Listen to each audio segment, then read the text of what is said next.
마가복음 1장 9절에서 11절을 보겠습니다. 마가복음 1장 9절에서 11절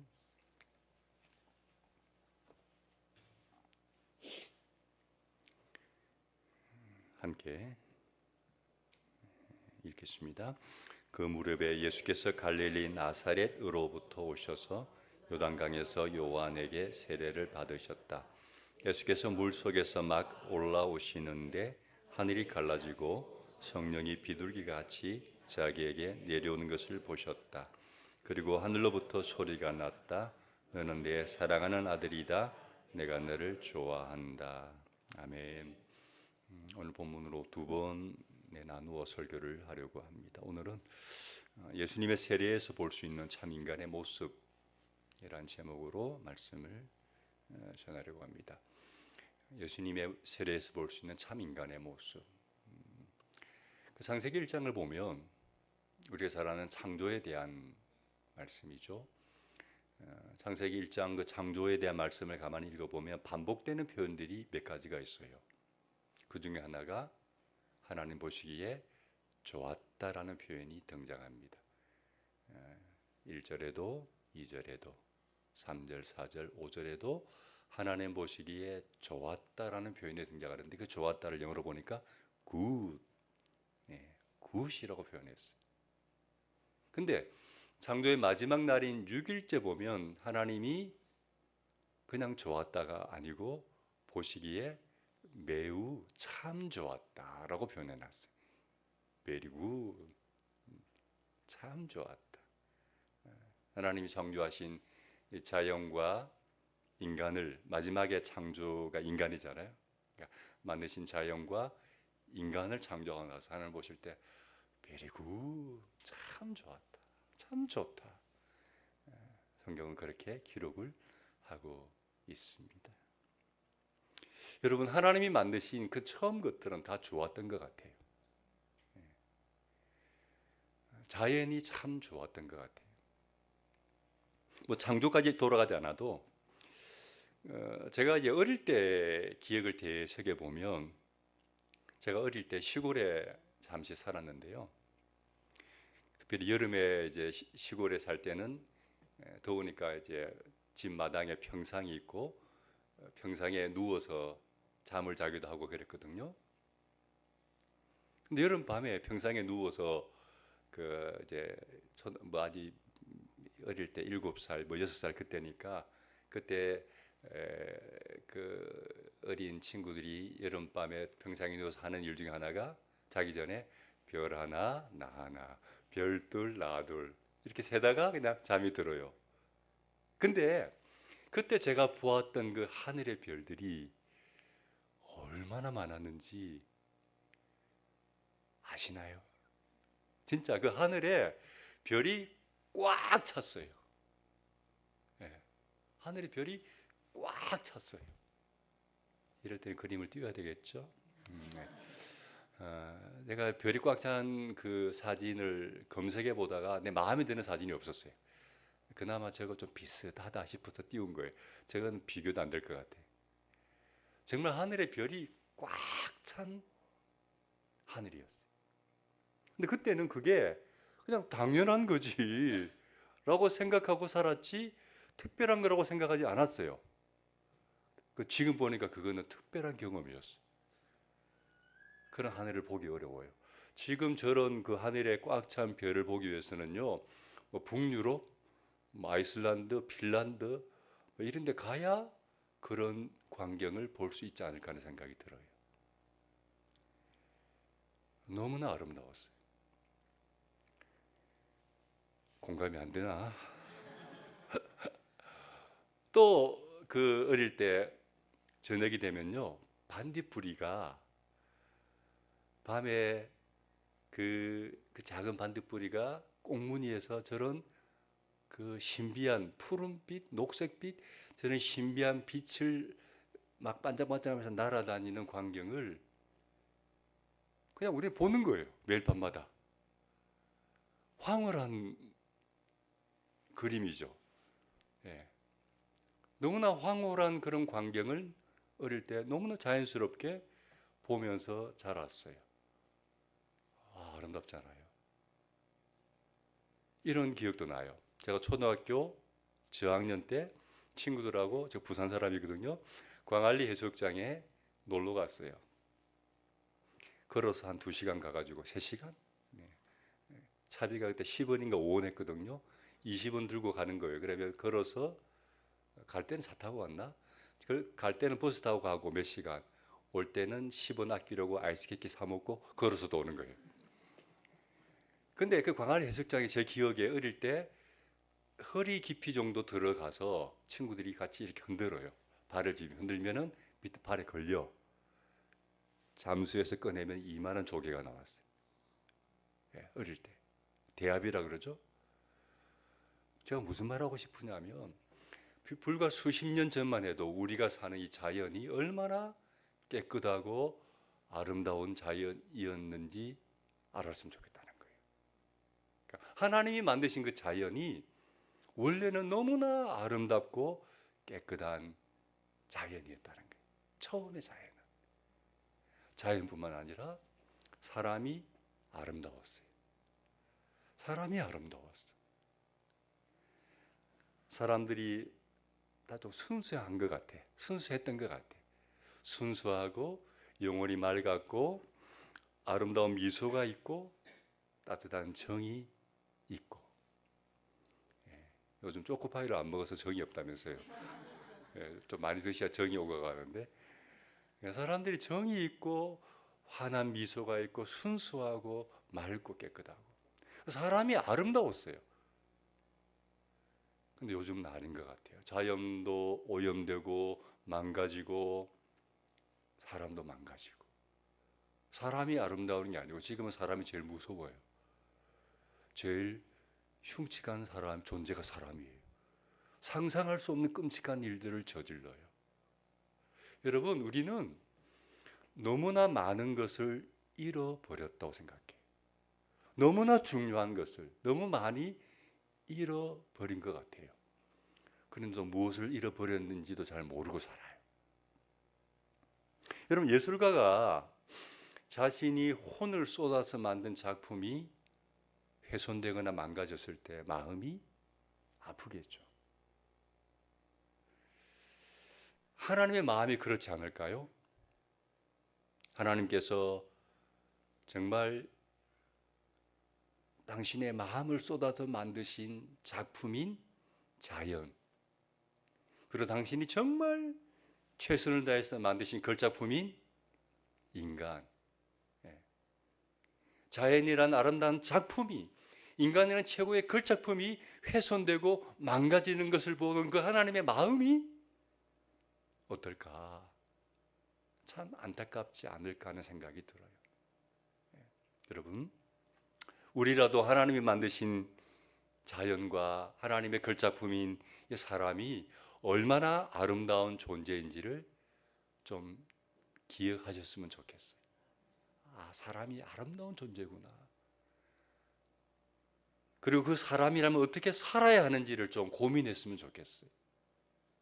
지난주에 제가 설교하면서 예수님이 우리의 삶의 모델입니다 라는 말을 했어요. 예수님이 우리의 삶의 모델이기 때문에 우리는 그 예수님을 자꾸 생각하고 바라보고 닮아가고, 그리고 어떤 결정을 할 때 예수님이라면 어떻게 하실까? 이 문제에 대해서, 내가 고민하는 이 일에 대해서 주님이라면 어떻게 하셨을까를 고민해 보면서 선택해 가자. 그러면 그게 올바른 선택이 될 것이다 라는 이야기를 했어요. 자, 오늘 본문은 예수님이 세례를 받으신 장면이죠. 9절을 봅시다. 같이 읽습니다. 그 무렵에 예수께서 갈릴리 나사렛으로부터 오셔서 요단강에서 요한에게 세례를 받으셨다. 예수님이 나사렛에서부터, 나사렛은 저 북쪽 갈릴리 쪽입니다. 나사렛에서부터 오셔서 남쪽 유다 쪽에 있는 요단강에서 요한에게 세례를 받으셨다는 내용입니다. 여러분, 세례는 우리가 잘 아는 대로 원래 어떤 더러운 죄를 가진 인간이 그 죄를 깨끗하게 씻기 위해서 받는 거거든요. 그런데 여러분, 죄가 없는 예수님이 왜 세례를 받았을까요? 뭔가 맞지 않는 일처럼 생각되지 않습니까? 저는 이 본문을 읽을 때 항상 그런 고민이 있었어요. 의문이 있었어요. 예수님이 왜 세례 받지? 여러분 그런 고민 없으셨어요? 예수님이 세례 받을 필요가 뭐가 있나? 세례 요한도 그걸 아셨어요. 알았어요. 자, 마태복음 3장 봅시다. 같이 한번 읽어볼까요? 시작. 그때 예수께서 요한에게 세례를 받으시려고 갈릴리를 떠나 요단강으로 요한을 찾아가셨다. 그러나 요한은 내가 선생님께 세례를 받아야 할 터인데 선생님께서 내게 오셨습니까? 하고 말하면서 말렸다. 무슨 이야기입니까? 딱 보니 고수들은 고수끼리 알아보잖아요. 딱 보니 당신이 나보다 한 수 위고 더 깨끗한 분이고 내가 당신에게 세례를 받아야 할 상황인데 당신이 왜 나한테 세례 받으러 왔어요? 그 이야기예요. 딱 보니 당신은 나보다 훨씬 차원이 높고 고상한 분인데 왜 나한테 세례 받으러 왔죠? 그냥 가세요. 그 이야기예요.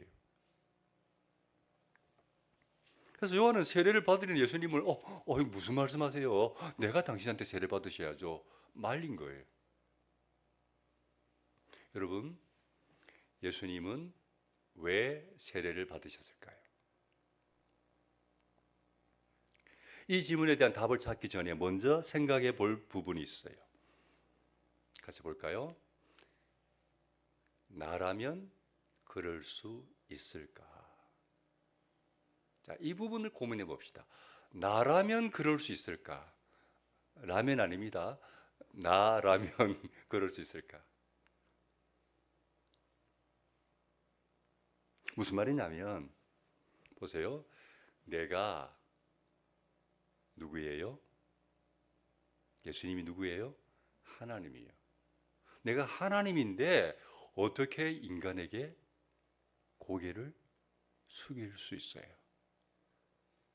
어떻게 인간에게 세례를 받을 수 있어요?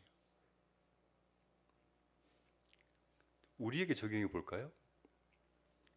나는 유명한 사람이에요. 나는 많이 배운 사람이에요. 나는 잘난 사람이에요. 높은 사람이에요. 부자예요. 그런 내가 나보다 훨씬 못한 사람, 내가 우습게 여기던 사람에게 고개를 숙일 수 있냐는 거예요. 나보다 형편없는 사람에게 고개 숙이고 들어갈 수 있냐는 거예요. 자, 예수님 당시에는 노예가 있었어요. 종이 있었어요. 그런데 이런 경우를 생각해 봅시다. 내 밑에 있던 노예가 뭐 어쩌저쩌 해가지고 어느 날 출세를 했어요. 그리고 다시 내가 사는 그 도시로 돌아왔는데 그냥 온 게 아니고 그 도시의 책임자로, 통치자로 부임해 왔어요. 내 집에 있던 노예예요. 만약 그런 일이 벌어진다면 여러분은 그 노예에게 고개를 숙일 수 있나요? 물론 상황이 그럴 일이 생기겠죠. 이제는 신분이 달라졌으니까. 어쩔 수 없이 그 앞에 고개를 숙여야 할 일이 생기겠죠. 그러나 자존심이 얼마나 상할까요? 내 밑에서 살던 노예인데.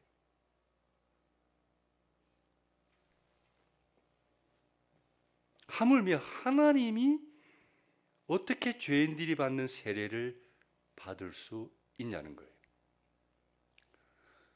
그런데도 예수님은 기꺼이 그 세례를 받으셨어요. 기꺼이. 자, 어떻게 그럴 수 있었을까? 예수님이 그 마음을 한번 들여다봅시다. 빌립보서 2장 5절에서 8절. 제가 읽겠습니다. 여러분 안에 이 마음을 품으십시오. 그것은 곧 그리스도 예수의 마음이기도 합니다. 그는 하나님의 모습을 지니셨으나 하나님과 동등함을 당연하게 생각하지 않으시고 오히려 자기를 비워서 종의 모습을 취하시고 사람과 같이 되셨습니다. 그는 사람의 모양으로 나타나셔서 자기를 낮추시고 죽기까지 순종하셨으니 그 십자가에 죽기까지 하셨습니다. 우리 안에 그리스도 예수의 마음을 품으라고 했어요. 너희 안에 이 마음을 품어라. 그리스도 예수의 마음을 품어라. 그리스도 예수의 마음은 그리스도 예수의 태도예요. 여러분, 주님이 가지셨던 그 마음과 태도가 뭐냐는 거예요. 오늘 본문을 보니까 예수님은 하나님이지만 자기를 비워서, 비워서 종의 모습이 되셨어요. 하나님이지만. 다시 말하면 하나님으로서의 그 당연한 권리, 권세, 명예, 신분을 다 포기한 거예요. 그리고 가장 낮은 종의 모습으로 우리에게 오셔서 우리의 발을 씻어주시는, 섬기는 삶을 사셨다는 것이죠. 자기를 높이지 않고 낮추셨어요. 겸손하셨어요. 그리고 죽기까지 순종하셨어요. 자기 비움, 자기 포기, 낮춤, 섬김, 겸손, 순종, 이런 것이 예수님의 마음이요 태도라는 거예요. 여러분 가만히 들여다보세요. 자기 비움, 포기, 낮춤, 섬김, 겸손, 순종. 저는 그렇게 생각해요. 이 중에 어느 하나도 쉽지 않다. 우리에게는. 우리가 가장 하기 어려운 것들이다. 여러분 자기를 비울 수 있나요? 포기할 수 있나요? 낮출 수 있나요? 섬길 수 있나요? 겸손할 수 있나요? 죽기까지 순종할 수 있나요? 자기 모든 자존심, 명예, 권세, 부 다 내려놓을 수 있나요? 결코 쉬운 일이 아니죠. 저도 잘 안 돼요. 저를 낮추기가 무척 어려워요. 겸손이 잘 안 돼요. 나를 포기하는 것은 더 어려워요. 특별히 제가 나이가 들면서 느끼는 것이 뭐냐면 사람을 좀 가린다는 생각이 들어요. 나이가 들면서. 젊을 때는 그냥 막 이 사람, 이 친구, 저 친구 그냥 아무나 만났어요. 근데 나이가 조금 들어가면서 내가 좀 사람을 가리는구나 하는 생각이 들어요. 무슨 말이냐면 이제는 좀 생각이 통하고 그런 사람 있잖아요. 뭔가 마음이 통하고 생각이 통하고 뭔가 생각이 좀 좋고 이런 사람들을 좀 만나고 싶은 거예요. 뭔가 생각이 안 통하고 생각이 좀 뭔가 건전하지 않은 사람들은 좀 이렇게 별로 안 만나고 싶어요. 그러니까 좀 괜찮은 사람을 만나고 싶은 그런 욕구가 자꾸 생겨요. 죄송합니다. 예수님처럼 자기를 낮추고 겸손하게 사람들에게 다가가야 하는데 이게 잘 안 돼요. 참 이런 걸 보면 예수님은 하나님이신데 어떻게 그러실 수 있을까? 우리는 자기 위치에서 조금만 낮추는 걸 어려워하잖아요. 근데 저기 위에서 완전 바닥까지 자기를 낮추시고 포기하시고 다가가시고 섬기시고 참 예수님의 삶이 따라가기가 쉽지 않구나. 그렇지만 그래도 그 마음을 담고 싶고 그분의 태도를 본받고 싶은 마음은 있어요. 우리 모두 예수님과 같은 마음과 태도를 가진 아름다운 사람이 되기를 소망합니다.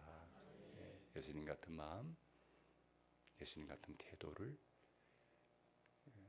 좀 품고 살았으면 좋겠다는 생각이 듭니다.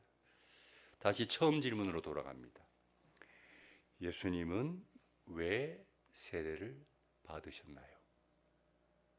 저는 두 가지 이유가 있다고 생각해요. 첫 번째는 완전한 인간이 되기 위해서입니다. 왜 세례 받으셨나? 완전한 인간이 되기 위해서입니다. 요한복음 1장 봅시다. 같이 한번 읽어봅시다.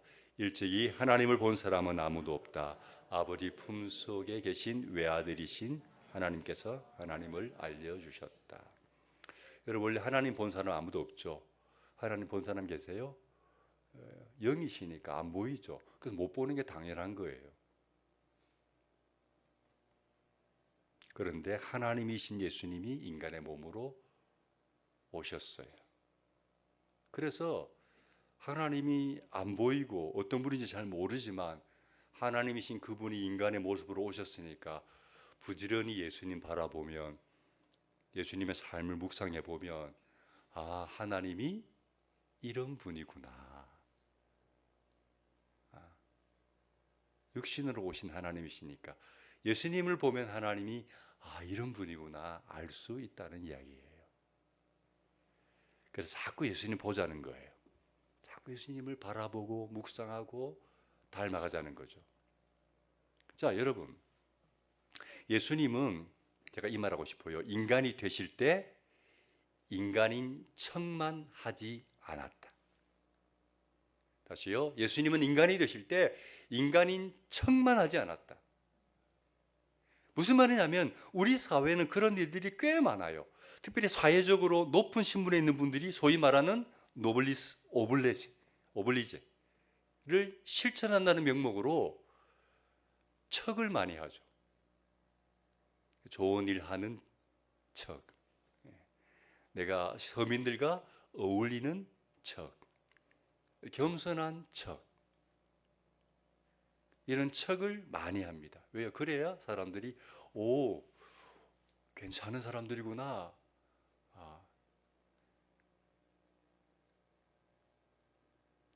그런 말을 해주기 때문에. 실제는 그렇게 하고 싶지 않지만 좋은 이미지를 심어줘야 하니까 그런 척을 하는 경우도 있다고 생각해. 선거철 되면 국회의원들 뭐 또 후보 나온 분들 부지런히 사진 찍어서 보내잖아요. 막 무슨 어디 뭐 가난한 사람들하고 같이 어울려서 사진 찍고 뭐 연탄 나르고 뭐 이런 사진, 와, 별로 감동이 없어요. 예. 그런 척하는 것 같아요, 왠지. 그런데 예수님은 인간이 된 척을 하지 않고 진짜 인간이 되셨다는 거예요. 하나님이신 그분이 이 세상에 오기 위해서 여자의 몸속으로 들어가셔서 10개월을 사셨어요. 그리고 벌거벗은 몸으로 태어나셨어요. 태어나자마자 어디에 누우셨어요? 짐승의 먹이통에 누우셨어요. 꼭 그럴 필요 없잖아요. 그냥 짠 나타나면 되잖아요. 근데 굳이 여인의 몸으로 들어가셔서 10개월을 그 안에서 태어날 때 정말 벌거벗은 벌거숭이 가난한 갓난쟁이로 태어나셔서 말구이통에 먹이통에 누이시기도 하고, 성장할 때는 우리 자녀들과 똑같은 모습으로, 누가복음 2장에 한번 볼까요? 예수는 부모와 함께 내려가 나사렛으로 돌아가서 그들에게 순종하면서 지냈다. 자랄 때 성장 과정에는 똑같이 부모의 권위에 순종하면서, 아멘. 부모의 권위에 순종하면서 지내셨어요. 인간의 척을 하지 않고 진짜 인간이 되셔서 인간의 삶을 살아내셨죠. 진짜로 인간이 되신 거죠. 여러분, 예수님이 세례를 받으신 이유도 인간이 되셨기 때문에 인간으로 해야 할 일을 한 거예요. 다만 인간처럼 죄인이기 때문에 세례받는 게 아니라 죄인된 인간이 하나님 앞에서 어떻게 살아야 하는지를 보여주고자 그렇게 하신 거예요. 우리 모두 죄인이잖아요. 우리 안에는 더럽고 추한 죄가 있잖아요. 그 죄를 씻어야 하는데 죄를 씻기 위해서는 하나님 앞에 죄를 고백하고 회개해야 하죠. 그걸 예수님이 보여주시는 거죠. 아, 인간으로서 이렇게 해야 된다. 인간이라면 이렇게 해야 된다는 걸 보여주시는 거죠. 몸으로. 세례받은 두 번째 이유는요, 하나님의 뜻에 순종하기 위해서입니다. 하나님의 뜻에 순종하기 위해서. 여러분, 우리의 믿음을 어떻게 알 수 있을까요? 어떻게 알 수 있죠? 순종으로 알 수 있어요. 나에게 믿음이 있다는 것을 어떻게 알 수 있나? 순종으로 알 수 있어요. 믿음이 있다고 하는데 순종이 없으면요, 믿음이 없는 거예요. 순종이 없는 믿음은 생각 속에만 있는 믿음이지 실체가 없는 믿음이에요. 행함이 없는 믿음은 죽은 믿음이라고 그랬죠. 그러니까 액션이 없는 믿음, 순종이 없는 믿음, 행함이 없는 믿음은 죽은 믿음이. 생각 속에서만 내가 믿음이 있지, 나 믿음 좋아, 행함이 없어요. 순종이 없어요. 믿음이 없는 거예요. 믿음이 있다면 순종이 있어요. 많은 그리스도인들이 머리만 커져 있다고 하죠. 머리만 큰데 생각은 많고 아는 건 많은데 액션이 없어요. 그래서 기독교가 어쩌면 생명력을 잃어버렸죠. 여러분, 요즘 서구 사회 젊은이들이 어떤 종교에 관심이 많은지 알아요? 이슬람이에요. 요즘 서구 사회 젊은이들이 이슬람에 관심이 많아요. 왜 그런지 아세요? 우리가 잘 알듯이 과격하잖아요. 극단적이잖아요. 그런데 이 사람들은 자기가 믿는 그 신념, 종교를 위해서 뭘 걸어요? 생명을 걸어요. 그러니까 이 서구사회 젊은이들이 거기에 묘한 매력을 느끼는 거예요. 기독교 보니까 밋밋해. 다 잠자는 것 같아. 액션이 없어. 근데 이 이슬람들을 보면 자기가 믿는 신념에 대해서 목숨을 걸어요. 아, 뭔가 있구나. 거기에 묘한 매력을 느낀다니까요. 그래서 지금 서구 사회에서는 이슬람이 굉장히 퍼져나가요.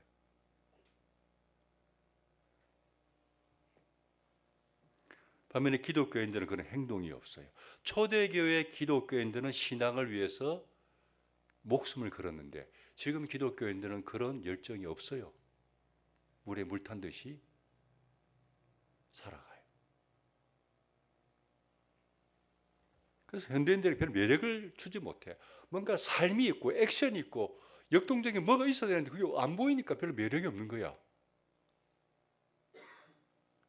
기억합시다. 행함이 없는 믿음은 죽은 믿음이에요. 믿음이 있다면 행함이 있어야 된다. 순종이 있어야 한다. 야고보서가 말하는 내용이 그 내용이죠. 예수님이 왜 세례를 받으셨나? 하나님의 뜻에 순종하기 위해서입니다. 여러분, 예수님이 그 이전에 왜 인간이 되셨을까? 하나님이 원하셨기 때문이에요. 여러분, 예수님은요, 하나님이 원하시면 언제나 순종하셨어요. 왜 세례 받으셨을까요? 하나님이 원하셨기 때문에. 하나님은 예수님이 인간으로서 본이 되기를 원하셨어요.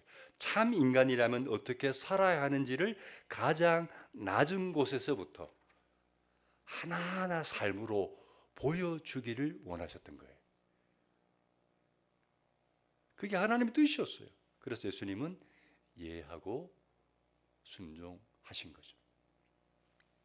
그래서 여러분, 예수님이 우리를 향해서는 늘 사랑을 보이셨지만요, 하나님을 향해서는 늘 순종하셨어요.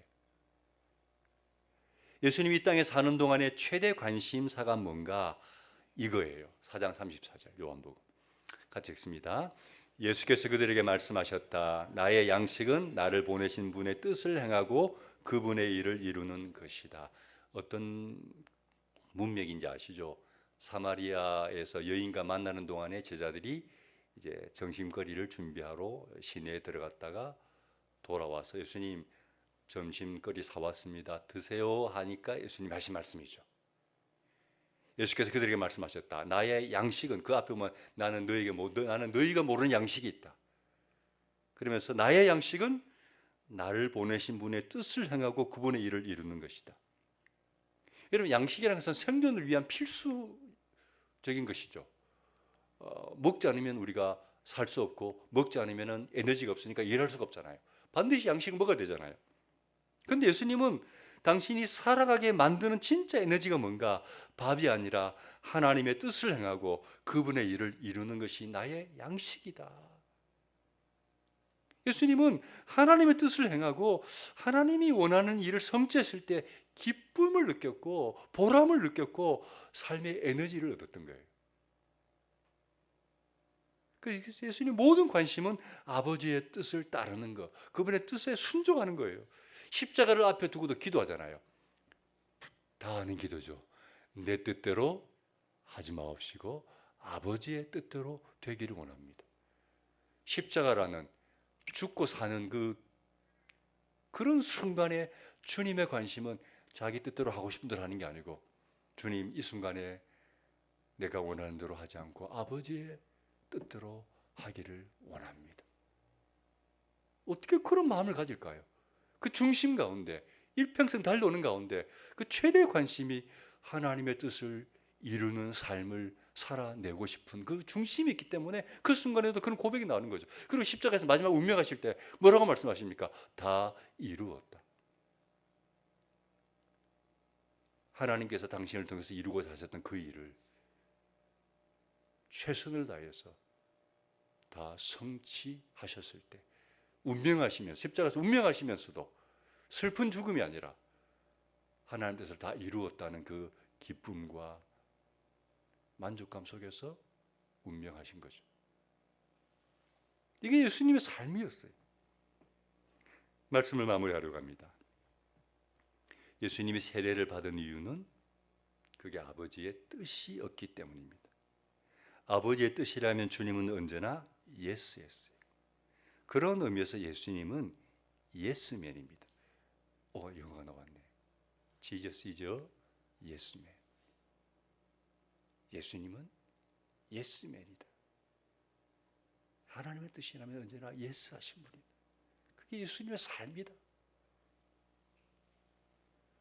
우리가 그런 사람이 되었으면 좋겠습니다. 예수님처럼 늘 하나님의 뜻을 품고 사는 사람, 늘 하나님의 뜻에 순종하는 사람, 자기를 포기하고 낮추고 겸손히 섬기는 사람, 그런 사람이 되었으면 좋겠습니다. 저는 그리스도인은 이렇게 살아가야 한다고 생각해요. 그리고 그렇게 살 때 하나님 보시기에 아름다운 사람들이다. 아름다운 사람들. 하나님이 처음 인간을 만드셨을 때 그 아름다운 그 모습, 겉모습만 아름다운 게 아니고 그 내면이, 인격이, 생각이 아름다운 사람으로 만드셨을 텐데, 이렇게 살아내는 것이 하나님 보실 때 아름다운 사람의 모습이다. 다음 주에 조금 더 자세히 말씀드리겠습니다만, 우리도 예수님처럼 살았으면 좋겠습니다. 예수님을 많이 생각하고 많이 묵상하고 그분을 닮아가고 예수님의 삶을 본받는, 따라간 우리 모두가 되길 소망합니다. 찬양합시다.